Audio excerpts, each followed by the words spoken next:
Well, life goes on, guys. Have you noticed how your family treats you like, you know, there's they just don't like you? Have you noticed how friends are just friends and there's no extra, like, people are just fake and they're actors? Oh, horrible thing. My whole family hates me, guys. My whole family hates me. Every one of my blood hates me. A hard pill to swallow because I came to Christ, barely showed my face in the last 5 years, focusing on myself, as they say. Focus on yourself, right? And then I show my face, can't have a normal conversation. Once you come to Christ, you got three different types of reactions. People that say hallelujah, Pharisee spirit that scoffs and mocks, and the people that just don't care. They want to be your savior. And that's a tough pill to swallow. While we're out here sleeping in our vans and trying to make a living as a normal person. Who else has a family? Some of y'all probably got kids. 36 years old, been celibate for years, never been married, no kids. I don't have much to offer, but I got Jesus in my heart. My family hates me. My family is those who seek first the kingdom of heaven and tries to do the will of the Father. As for my friends, where are they at? I have many friends. Some of them sadly are being dragged in, like some of y'all's friends, being used as pawns. It's a horrible thing what some of us are going through. So close on just throwing in the towel, buying a tent, taking my puppy and disappearing. I don't care about my family. I was told by an 80-year-old man, F off. I'll send you to heaven real quick. Because last night I had a tire blowout and it turned into a bunch of drama and how I owed him money because I'm ex-government benefited, recipient. My benefits got cut. And life's been rough. And all he cares about is money, money, money, or playing the savior in my life. And it hurts. My mom bought me a tire for my car. It's the least she could do. I've missed every holiday, focused on sobriety. I've missed so many holidays, getting my life right. And since I was 16, it's only the second time she's ever bought me. But that turned into a fight. Am I a bad person for flipping my 70-something-year-old grandpa? He did 30 years in the prison for doing this on the concrete floor. I don't seek to fight. I don't seek to hurt anybody.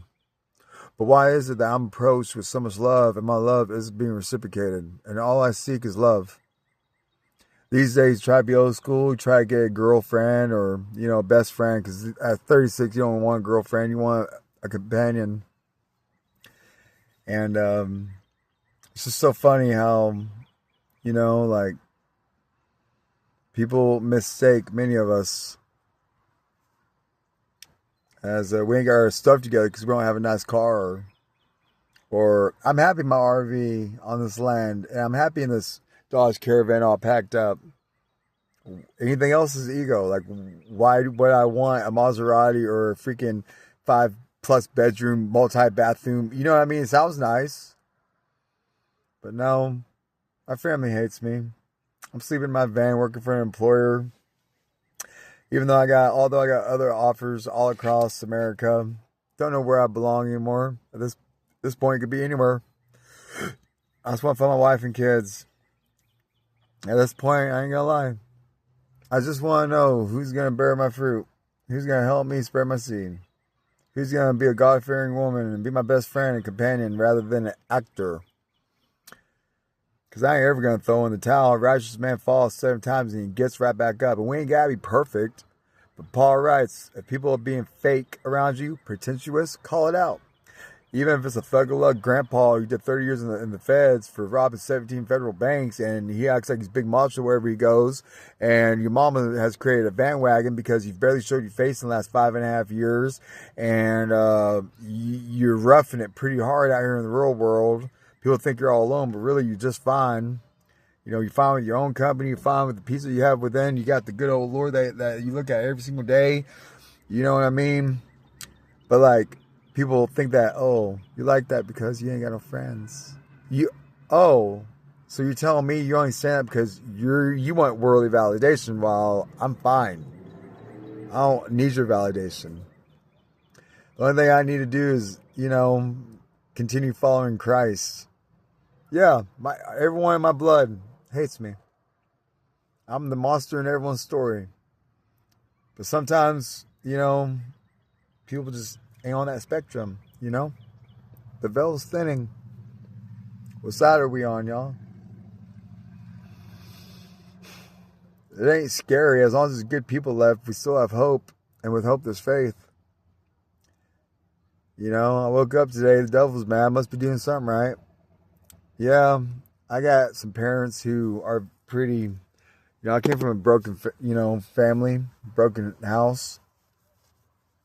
It ain't been fun, but I don't hold it against anybody. What bothers me is that when I decided to get sober and do better for myself and be very sacrificial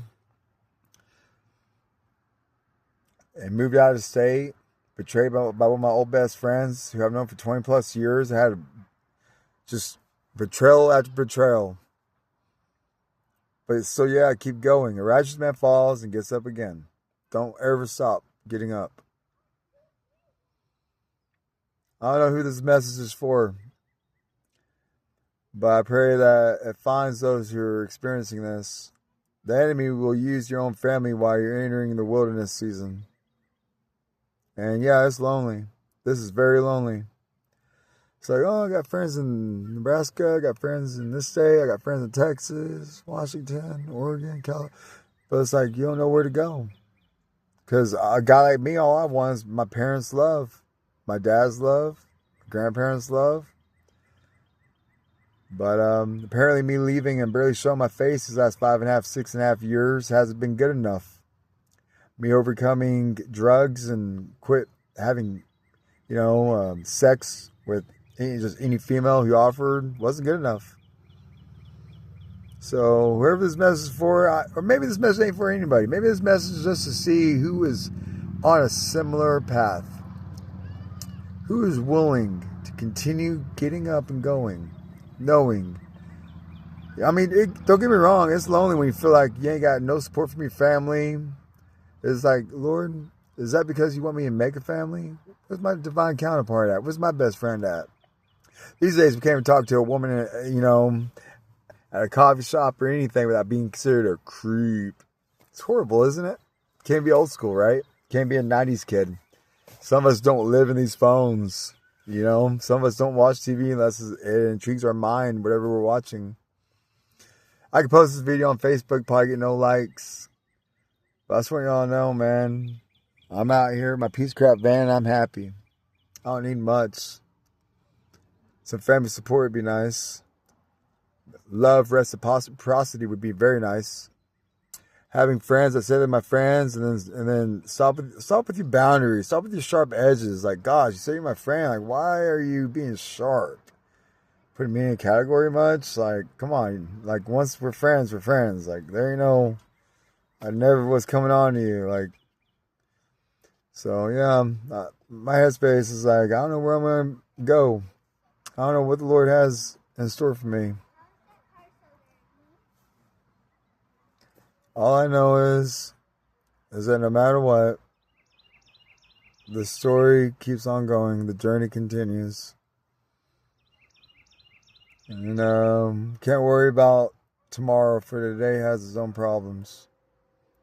I feel horrible that my whole family thinks of me as a threat. But if they would quit scoffing and mocking me or turning my regular conversations, like, yes, I was rebellious when I was younger. But isn't it funny how I show my face and I have to be told, now before you come over here, you got to be calm and cool and nice. Shh, and be nice. Well, as a normal person being told that, wouldn't that make someone mad? But you say, I'm nice, dude. Well, I'm just saying, yeah, for the 100th time, why do you have to say that? Like, come on, dude. I don't wake up with hate in my heart. Like, we're born with love and we learn hate. Like, Just because you want to hit the resume button on who I was years ago, you ain't gotta tell me that, bruh. Like, you ain't gotta tell me that, ma. You ain't gotta tell me that. People are fucking selfish. They try to use money. Well, if I didn't love you, I wouldn't help you with a tire. If I didn't love you. Well, if you loved me, why would you allow your son to sleep in his vehicle in your front yard when you have a guest room? If you loved me, why would you need validation for the one good deed that you do, but then 30 minutes later, you got an elder of the family doing this to my face, and I'm flipping him on the concrete because he came in my bubble. And according to the rules of engagement, I'm sorry, but that's the law. It breaks my heart. Some of us are tired of being pushed over. Some people look at me like, oh, he's firecracker waiting to go off. No. I just want my love to be reciprocated. I want someone to be sitting in the seat in a cleaner van, helping me navigate life. I deserve to be at peace. I have peace within. I deserve to have someone that wants to ramble. I deserve a wife and kids. Only thing I want is to have a reason to wake up, y'all. I mean, I have a reason every day. I wake up praising Jesus, saying thank you. Thank you for the change. Yeah, my whole family hates me. But I love you, Yeshua. I love you, Christ. I love you. Gotta be childlike. But it gets lonely because it's like, well, where do you want to go this year? Do you want to ramble from company to company? Do you want to choose a different career altogether? Do you just want to get like your government benefit back and buy an RV and purchase some land in the Philippines? Like, what do you want to do? It's hard to make decisions when you've already seen 48 states and 3 countries. It's hard to decide what to do, y'all. And I ain't gonna lie, I'm tired of steering alone. I'm tired. Y'all know that. We can post things on Facebook and people think, oh, he's a womanizer. Oh, he just wants attention from women. No. Because the more you persist, the more the universe reads. I ain't looking for a girlfriend or a wife. I'm looking for my best friend, my companion. Someone who will embrace life with me.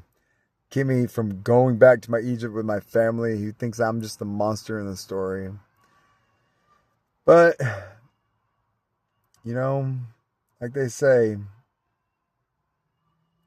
one of these days they'll all eat their words. Because as of right now, besides me getting my puppy, as soon as I get an upgraded vehicle and know where I'm going to be living at, God forbid, my mom's currently watching my puppy. My sentimentals are in a nasty RV with leaks. I'm at a point like I'm testing the waters. If anything happens to my stuff, I'm going to give that burden to God, but there are other people watching. If something happens to my puppy while I'm supposed to be on the road working, humbling myself, sleeping in this old van, I don't know what's going to happen. All I know is why should I care at that point? You know? What is wrong with me being a God-fearing man to where I don't have someone helping me navigate? You know? Is it really hard to believe that this person's sober? Is it hard to believe that I came from a broken home? I've been on my own for a very long time, since before I was 18. Is it hard to believe that I'm actually happy? People see my happiness and they remind me of all my past stuff, and it's like, that gets a reaction. Their actions get reactions. Anyone else going through this? People always want to just see who you are. Hey, Frank, can I stay over here? Yeah, then it becomes a circus. SSDD, predictability.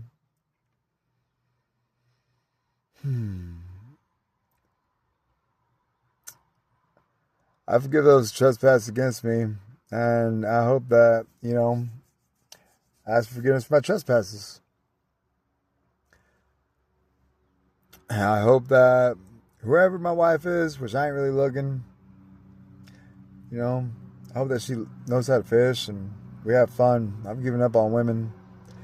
My old best friend that I blocked because he was a narcissist, getting into my girly friends' potential girly friend, wifey's messages saying I was on drugs recently. Sad story, man. I'm on here venting. Oh, well, this guy gets on here and vents. Well, we have platforms. I mean, at least I ain't being fake. I don't care. I can have family members say, "Stop posting your personal life on Facebook." I don't care. As far as I'm concerned, I don't care what people think about what you think, and I don't need validation. I just want to make it aware that I'm unafraid and I'm authentic, and if there's anyone else there that's going through this, I'm probably going to be someone that has their back and would listen. But they don't see that. Oh, he's embarrassing me. He's quit talking crap about our family. I don't care. You know, my old lady doesn't need to have a bunch of money. My future wife doesn't need to have much. She could be older or younger. At this point, I just want a companion, y'all. Blessed with the seed of Abraham, you will be blessed. You curse the seed of Abraham, you're cursed. Circumcision ain't in the penis, y'all. Circumcision is in the heart, as it is written in the Bible. My whole family hates me. Everyone in my blood hates me. But I'm the bad guy. I'm the one that has to keep on pushing. You're a bum. You're this. You get SSDI because you're crazy. No, I get SSDI because an atheist psychiatrist was like, "Do you talk to people?" I was like, "Yeah, I talk to God." Schizophrenia. But I'm crazy. Let the show go on. Everyone wants to be an actor these days. Sorry for the long video. I don't know where this is going. I might post this all on the platforms. Wherever my wife is, just know that I ain't talking to any women. I got a lot of girly friends, but the one that jumps in this passenger seat, the one that says we're going here, this is what we're doing, that's the one I marry. The one you travel with is the one you marry, y'all. If you made it this far of the video, I appreciate you. Life isn't easy. And sometimes it takes two, and then that two becomes one. You know? I'm pretty lonely out here, but I'm still filled with peace and joy. I love y'all. Peace be within you.